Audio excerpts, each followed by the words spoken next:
अब दीपावली 31 तारीख की है कि 1 तारीख की है, ये पूरे भारतवर्ष में विवाद का विषय है। किंतु जहाँ विवाद और संवाद, जहाँ संवाद होता है वहाँ विवाद नहीं होना चाहिए। और किंतु मैं इस बात को बार बार कहते हैं, यदि सनातन धर्म को बचाना है और तो आपको जितने भी हमारे दैवज्ञ हैं, ज्योतिर्विद हैं, विद्वान हैं, धर्मशास्त्र के ज्ञाता हैं, उनको एक मत होना ही चाहिए। केवल जो तिथि है, तिथि का जो मान है ना, उस पर केवल एक मत हो जाए। जहाँ जितना अंतर है वो अंतर रहे।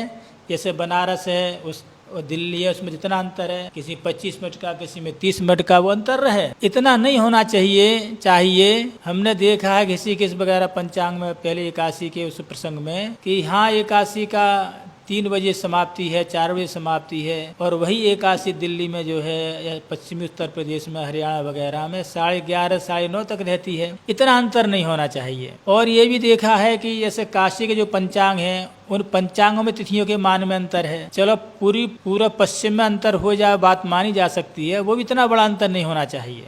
और किंतु जहाँ दिल्ली के पंचांग या चंडीगढ़ कहीं भी अनेक पंचांग जो होंगे, आप में उसमें जो है तिथियों के मान में अंतर मिलेगा कि भाई क्यों मिलेगा? एक जगह से प्रकाशित हो रहे हैं, सब एक ही जगह, अक्षांश रेखांश उसमें स्टैंडर्ड टाइम घटा करके जो बना लेते हैं। किंतु एक स्थान से, एक जगह से, एक प्रेस में प्रकाशित पंचांग भी, उसमें आपको जो है तिथियों के मान में अन्य जो ग्रहों के उसमें घंटा मिनट में अंतर मिल जाएगा। तो हमने इस विषय में जो है चर्चा की। एक हमारी बहुत अच्छी टीम है और उसने गहराई से इस पर सोचा और उस पर जो है अन्वेषण भी किया। तो आजकल कहना नहीं चाहिए कि ये पंचांगकार हैं और जो है जन्म तिथि पंजिका इत्यादि जो निकालते हैं, ये विशेष परिश्रम नहीं करते हैं। तो उन्होंने बताया, तो उन्होंने पूरी लिस्ट भी दी कि एक पंचांग जैसे आपका बम्बई 12 शतवर्षीय पंचांग है, अथवा इसके पहले पंचांग निकल गए हों, तो लोग उसका जो है कॉपी राइट कर देते हैं। और जब कॉपी मतलब उसको वैसे ही उतार देंगे, कॉपी राइट ना हो तो उसमें 1 घड़ी, आधा घड़ी, 2.5 घड़ी का अंतर कर देंगे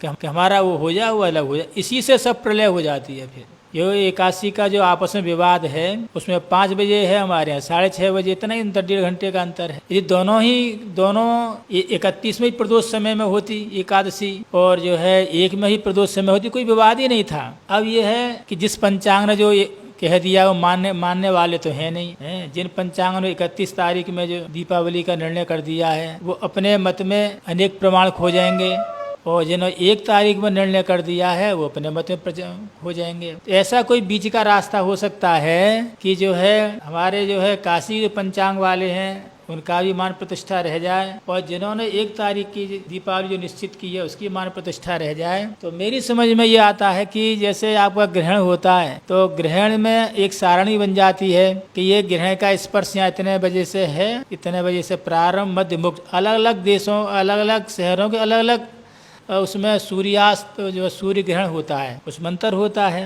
यद्यपि जो है जो मेरे व्हाट्सएप पे और मेरी फेसबुक पे जो भी बस आई हैं 31 तारीख की भी और 1 तारीख के विषय में भी, किंतु 80-90% जो शास्त्री जिन्होंने बात कही है वो 1 तारीख में घटी है। उसमें कई कारण भी हैं, तो ना 1 तारीख 31 में नहीं है। जो शास्त्रीय प्रमाण का जो आधिक्य है वो 1 तारीख में आप देख सकते हैं। सबने अपने अपने धर्म सिंधु है, निर्णय सिंधु है, तिथि तत्व है, ये सब के उन्होंने अपने अपने उसमें एक प्रश्न लोगों ने लिखे हैं, और जहाँ जिसको उपलब्ध हुआ उसने इस पर भेजा है। तो मैंने अक्षरशः सब पढ़े हैं, तो उसमें जो 1 तारीख के उसमें जो अधिक शास्त्रीय प्रमाण हैं उतने 31 में नहीं है। तो ये हो सकता है कि इसमें संशोधन, यद्यपि जो तिथि उदया तिथि होती है और 1 तारीख में वो मिली रही है, और उस दिन देव कार्य भी, पहले पितृकार्य होता है, फिर देव कार्य होता है, इसके बाद में लक्ष्मी पूजन होता है। एक जो है एक पूजा का कर्म है, ये कर्म का लोप नहीं होना चाहिए। और ये नहीं है कि जो है ये श्राद्ध जो है ना उसका अंग है, दीपावली का एक अंग है श्राद्ध जो है। तो उसमें उदया में भी तिथि है और प्रदोष व्यापनी भी है। और अन्य लोगों ने कहा है कि जहाँ स्वाति का संयोग हो जाए त्रयोदशी चतुर्दशी अमावस्या में, तो उसका तो कहना ही किया है। तो अमावस्या में स्वाति नक्षत्र भी है, बहुत सी चीज मिल रही है। और यहाँ तक भी लिखा है कि जो है अपराह्न में यदि 3 मुहूर्त से अधिक भी अमावस्या हो तो उत्तरा मतलब पराही गृहीत करनी चाहिए। इतना सब होते हुए भी मैं चाहूंगा कि क्योंकि जितने उसमें केवल पत्र दिए हैं कि उन्होंने ये कह दिया, उन्होंने ये इनका समर्थन है, उन्होंने ये कह दिया, अखबार में निकलवा दिया, किंतु वो जैसे विद्वत मंडली है, सभा हुई तो उसमें अलग से प्रमाण का भी होना चाहिए था। तो इस प्रमाण आपने विचार कर लिया, वह ठीक है, किंतु जो सोशल मीडिया है वो विचार विद्वत परिषद के नहीं आएगा। उन्होंने क्या विचार किया उसमें, वो विचार इसमें आना चाहिए था, तो हम जैसे लोगों के लिए सुविधा मिलती और हमारा कोई उसमें आग्रह नहीं है। और मैं समझता हूँ कि जहाँ तिथि का मान 5 बजे तथा 5:15 बजे समाप्त हो रही है अमावस्या पूर्वी उत्तर प्रदेश में, वो 31 को माने, और जहाँ प्रदोष काल में जिन पंचांगों में दूसरे दिन प्रदोष काल में जो अमावस्या है और वो लोग जो है 1 तारीख में मान लें, कोई आपत्ति ना, क्या लगता है विरोध करने से क्या हो सकता है। 31 की मान है और 1 की भी मान, क्यों आप 31 में प्रमाण दे रहे हैं और 1 में भी दे रहे हैं। रही जो है अर्धरात्रि वाली बात और प्रदोष व्यापनी अर्धरात्रि हो तो उसका हम कह देंगे। एक अन्य जो भी है उन्होंने भी पे पोस्ट डाली है हमारे पे, जो है जहाँ काली का पूजन है आप 31 तारीख में कीजिए, क्योंकि काल रात्रि है ना, महाकाली का पूजन जो है वो अर्धरात्रि में है इसका विधान, और लक्ष्मी जी का प्रदोष व्यापनी का है। 31 तारीख में जो है अपना महाकाली का अर्चन पूजन करें, और जब 1 तारीख हो तो उसमें जो है पहले श्राद्ध अवश्य करें, उस दिन श्राद्ध होता है। आप ये लोग कह रहे हैं कि जो है जिनके यहाँ पितृ पूजन नहीं होता है तो उन्हें तो कोई बात नहीं है, नहीं आप करें अथवा ना करें, ये तो उसका अंग है।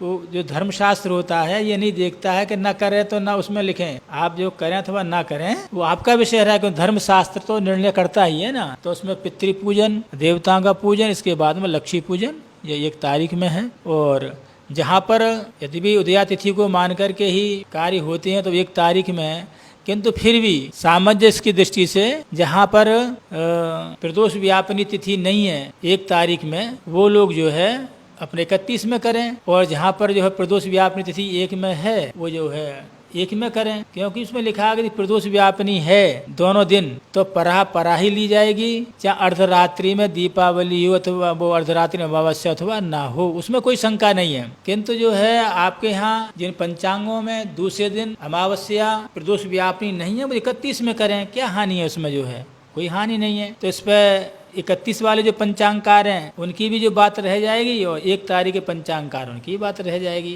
जैसे हम लोग ग्रहण में करते ही हैं, और एकादशी में नहीं करते हैं।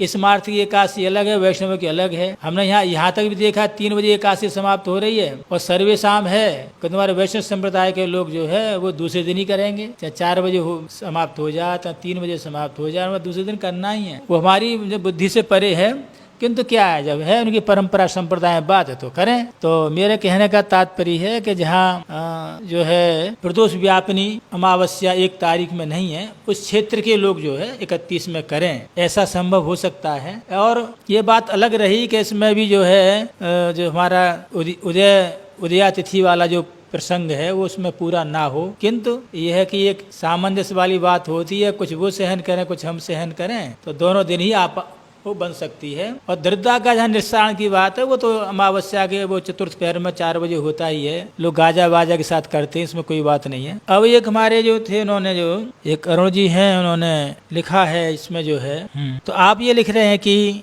31 को ही दीपावली मान्य है, बिना कंफ्यूजन यद्दने एक हट क्या व्यापनी स्याद व्यापनी सूर्यास्त से अधिक 24 मिनट रहे हुए अर्धरात्रि। तो इन्होंने नीचे श्लोक लिखा है कि जो है कि ये अर्धरात्रि भवत्येव लक्ष्मी आश्रय तुम गृहान अतः स्वलंकृता लिप्ता दीपरि जागरण जनोत्सव सुधा धवलिता कार्या पुष्पमालोप शोभिता के अनुसार दीपावली में प्रदोष तथा अर्धरात्रि उभय काल व्यापी अमावस्या उत्तम है। इसकी पुष्टि के लिए उन्होंने ब्रह्म प्रमाण के निम्न वाक्यों को उद्धृत लिखा है। हाँ, ये लिख रहे हैं अर्धरात्रि भ्रमत्येव लक्ष्मी राय से तुम ग्रहान अथ स्वलंकृता लिप्ता दीपैर जागृत जनोत्सवा यति भ्रामतोश्च प्रदोष अर्धरात्रि व्यापन्या मुख्या एकैक व्याप्तौ परैव प्रदोषस्य मुख्यत्व अर्धरात्रि अनुष्ठेया भावाच्य। ये आपकी संस्कृत है, लिखा है उन्होंने। और पूर्वा इसमें जो संस्कृत में है जो लिखा है वह और इसकी जो हिंदी हुई है उसमें पूर्वापर का विरोध है। आप इसकी हिंदी लिखते हैं कि अर्थात प्रदोष या अर्धरात्रि इन दोनों में से किसी एक में अमावस्या की व्याप्ति ना हो तो पूर्व दिन छोड़कर अगले दिन ही दीपावली मनानी चाहिए। आपके अनुसार ये बात हो गई। क्यों कि प्रदोष व्यापनी मुखिया एक ही व्याप्त परैव, यदि दोनों नहीं है, अर्धरात्रि में अमावस्या हो और प्रदोष व्यापनी भी अमावस्या हो, तो कोई बात ही नहीं है। किंतु प्रदोष व्यापनी है पर तिथि में, एक तारीख में, किंतु जो है वो अर्धरात्र व्यापनी नहीं है। तो उन्होंने कहा कि अर्धरात्र व्यापनी न होने पर भी जो प्रदोष व्यापनी है एक तारीख है वही गृहीत होगी। वही कह रहे हैं कि प्रदोषार्थ रात्रि व्यापनी मुख्या एक ही व्याप्त परैव, यद्यपि अर्ध प्रदोष अर्धरात्रि दोनों मुख्य हैं, किंतु उसमें जो है एक की व्याप्ति, अर्थात उसमें पर तिथि में एक की व्याप्ति, एक भी चीज मिल जाती है तो पर तिथि को ही कार्य करना चाहिए। ठीक है, तो पर कौन है? एक आपका जो है एक तारीख है। प्रदोषस्य मुख्यत्वात्, क्यों प्रदोष में जो है अमावस्या का रहना वही मुख्य है। अर्धरात्रि अनुष्ठेया भावाच, अर्धरात्रि में उतनी प्रधानता अनुष्ठान की, लक्ष्मी पूजन की नहीं है, अनुष्ठान की नहीं है जितनी की जो है प्रदोष में। आप ये लिखते हैं कि अर्थात प्रदोष या अर्धरात्रि इन दोनों में से किसी एक में अमावस्या की व्याप्ति ना हो तो पूर्व दिन को छोड़ो अगले दिन ही दीपावली मनानी चाहिए। ये न हिंदी की। और 31 को प्रदोष व रात्रि दोनों संयोग है, केवल यही बात मुख्य है। इन सूत्रों के अनुसार 31 का दिन ही मुख्य है। आप ये सोचिए, ये कैसे कह दिया आपने जो है, क्योंकि संस्कृत में तो ये लिख रहे हैं कि उत्तरा व्यापनी मुख्या एक ही व्याप्तु परैव, स्पष्ट है। प्रदोषस्य मुख्यत्वात्, प्रदोष में जो है अमावस्या ही मुख्य मानी जाती है। अर्धरात्रि अनुष्ठेया भावाच से क्या अर्थ किया इन्होंने? हिंदी व्यर्थ किया नहीं किया है, बस जो अपने मतलब की बात थी इन्होंने छांट ली इसमें से, वही बात उन्होंने कह दी। तो ऐसे ही बहुत से प्रमाण आए हैं 31 तारीख के, किंतु ये जो प्रमाण है अर्ध जड़ती हैं। और देख कहाँ का श्लोक है ये आपका, मुझको पूरा पढ़ के बताया देता हूँ ना। ये आपका जो है नीरज सिंधु के परिच्छेद का है, नीरज सिंधु के द्वितीय परिच्छेद का है, उसमें भी आप देख लीजिए, पूरे सही है कि प्रदोषस्य कर्म कालत्वार्थ अर्धरात्रे भ्रमत्येव लक्ष्मी आश्रयत्वं ग्रहान, क्योंकि प्रदोष काल भी कर्म काल है, अर्थात प्रदोष काल में ही लक्ष्मी पूजन होता है और लक्ष्मी जी जो है भ्रमण करती हैं और अर्धरात्रि में जो है ये देखती है मैं किसके यहाँ जा कर के जो है आसन ग्रहण करूँ। ऐसा नहीं अर्धरात्रि में अमावस्या होगी जब लक्ष्मी जी जा कर के आसन ग्रहण करेंगी कि नहीं, जिन्होंने प्रदोष काल में मेरा पूजन किया है और रात्रि जान कर रहे हैं तो ऐसे व्यक्ति के जा कर के मैं निवास करूं। अतः स्वलंकृत लिप्त दीप जागत जनोत्सवाहा, यहाँ से उन्होंने लिया है। और सुधा धवलता कार्या पुष्पमालोपता, सही है, ये उन्होंने कह दिया। ये कह रहे हैं कि जो दिवोदासी में तो प्रदोष में कर्म काल कहा है, प्रदोष में ही कर्म काल होना है। और ब्रह्म पुराण में कहा है कि आधी रात के समय घर में आश्रय प्राप्त करने की लक्ष्मी घूमती है, इसलिए मनुष्य अलंकारों से युक्त तथा पुष्पमाला से शोभित होकर चंदन लगाकर दीपों को जालों में उत्सव कर जागते रहते हैं। और आगे कह रहे हैं कि प्रदोष अर्थ व्यापनी मुखिया एक व्याप्तो परैव प्रदोषस्य मुख्यत्व रात्रि अनुष्ठया भावाच, जो उन्होंने लिखा था उसी का सीधा शब्दार्थ आप देखिए। प्रदोष अर्धरात्रि व्यापनी मुख्य है, ठीक है, किंतु एक की व्याप्ति में परा ही है। यदि दोनों में एक की व्याप्ति दूसरे दिन हो रही है तो दूसरे दिन की जो अमावस्या वही गृहीत होगी। एक ही की व्याप्त परैव, एव काल लिख रहे हैं उसमें जो है परैव, और प्रदोष के मुख्यत्व होने से आधी रात में अनुष्ठान का अभाव है, क्योंकि प्रदोष काल में जो अनुष्ठान होता है तो ये लक्ष्मी जी पूजन है वह मुख्य है उसमें। इसके बाद में तो ये तिथि है, ठीक है ना, तो कोई बात भी नहीं है, उसमें जो है प्रदोष की मुख्यता दे रहे हैं। किंतु आपने जो है इसमें इसका अर्थ नहीं किया प्रदोष से मुख्यत्व अर्धरात्रि अनुष्ठेय भावाच्य, संस्कृत तो लिखिए आपने जो है और हिंदी में भी आपने सही बात ही कह दी है, कहने पर ही गृहीत होगी। और इसमें बीच से में जो है आपने पता नहीं कहाँ से एक अपना शब्द जोड़ दिया है। तो कहने का तात्पर्य यह है कि जहाँ यद्यपि जो है याम तिथिम समर्प्राप्य उदयम याति भास्करः साधति सकला गया स्नान दान वृतादिशु, शास्त्र के अनुसार जो है 1 नवंबर 2024 प्रदोष काल में साकाल्यापाद अमावस्या तो विद्यमान रहेगी, पूरे दिन रहेगी अमावस्या। उसमें पितृकार्य भी हो सकता है, देव कार्य भी हो सकता है। उदया तिथि का बड़ा विशेष महत्व है। तो गणतिगत तिथि किसी दिन कर्म काल के एक ही पल को व्याप्त क्यों ना करे, एक ही पल क्यों ना व्याप्त करे, तो वह तिथि का परित्याग नहीं करना चाहिए। उसका पूर्ण कर्म काल धर्मशास्त्रानुसार साकाल्यापायता तिथि से व्याप्त होने के कारण व्रत अनुष्ठान का योग्य होता है। इसलिए जो है, जो हमें 31 तारीख के में जो प्रमाण दे रहे हैं, तो वो मतलब आधा श्लोक करके देते हैं, कुछ करके देते हैं नहीं। तो यद्यपि उदय व्यापिनी तिथि एक यदि है, उसी वो माननी ही चाहिए, वो 1 तारीख में ही है। और जहाँ सामंजस्य वाली बात है, जहाँ पर जो है वो 1 तारीख में प्रदोष व्यापिनी अमावस्या नहीं है, तो 31 को कर लें। और जहाँ महाकाली की पूजा की बात है, वो अर्धरात्रि में 31 तारीख को करें। और देव कार्य है, पितृकार्य है, और महालक्ष्मी का पूजन है प्रदोष समय में 1 तारीख तक करें। और दरिद्रा का निस्तारण भी 1 तारीख में भोर में 4 बजे। और हमारे एक सज्जन हैं, वो कह रहे थे, गुरुजी पहली बार आप फेल होते दिख रहे हो। क्यों? आपने जो वीडियो डाली हैं उस पर किसी का ऐसा जो है साहस नहीं हुआ कि आपका खंडन करे। नहीं, हम ऐसी बात नहीं है, खंडन हो कोई आपत्ति नहीं है, क्योंकि उदयनाचार्य जी ने श्लोक नहीं बोला जा सकता कि समय बहुत हो रहा है। तो न्याय कुसुमांजलि जो उदयनाचार्य जी हैं, उन्होंने जो है भगवान से ही प्रार्थना की है कि भगवान हम तो आपका मंडन करते हैं, आपकी सिद्धि करते हैं, तो कभी कभी करते हैं, जब समय मिलता है तो कर देते हैं। किंतु आप जो खंडन करने वाले और रात दिन यही सोचते हैं, ऐसे कौन सी युक्ति लगाएं जो आपका खंडन हो जाए, ये हो जाए संसार में भगवान नाम कोई वस्तु है ही नहीं। तो मंडन करने की अपेक्षा वाले जो खंडन करते हैं, तो हे भगवान आप जो है एक बार हमारा उद्धार करें अथवा ना करें तो देरी से करें, किंतु सबसे पहले उनका उद्धार करें जो आपका खंडन करते हैं। क्यों?